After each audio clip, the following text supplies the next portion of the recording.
Zaburi ya 60. Zaburi iyahimbiwe umutware w'abaririmbyi babwirisha inanga, ijwi ryitwa irebe ryo guhamya.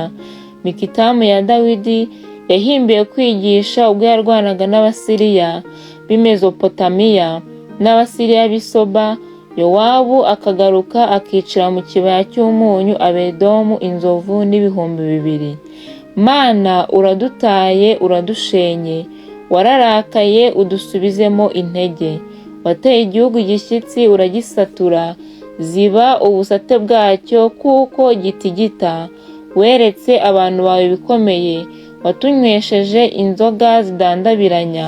Wahaye abakubaha ibendera kugira ngo bahunge umuheto. Kirisha ukuboko kwawe kw'iburyo unsubize, kugira ngo ukunda bakizwe. Imana yarahiye kwera kwayo iti, nzishima, nzagabanya Ishekemu, kandi nzagabanisha urugero igikombe cy'Isikoti. Geleyadi n'ahanjye, umuryango wa Manase n'uwanjye, wa Efurayimu niwo ukingira umutwe wanjye, uwa Yuda niwo nkoni yanjye y'ubwami, Abamowabu nibo gikarabiro cyanjye, Abedomu nzabakubita inkweto mu mutwe, Filisitiya umvugiriza impundu. Ninde uzanyinjiza mu mudugudu ufite igihome gikomeye? Ninde uzagenza Edomu?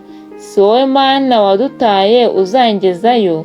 Si wowe Mana utanjyanaga n'ingabo zacu uzangezayo? Udutabare umubisha, kuko gutabara kw'abantu kutagira umumaro. Imana izadukoresha iby'ubutwari, kuko ariyo izaribata ababisha bacu. Haleluya.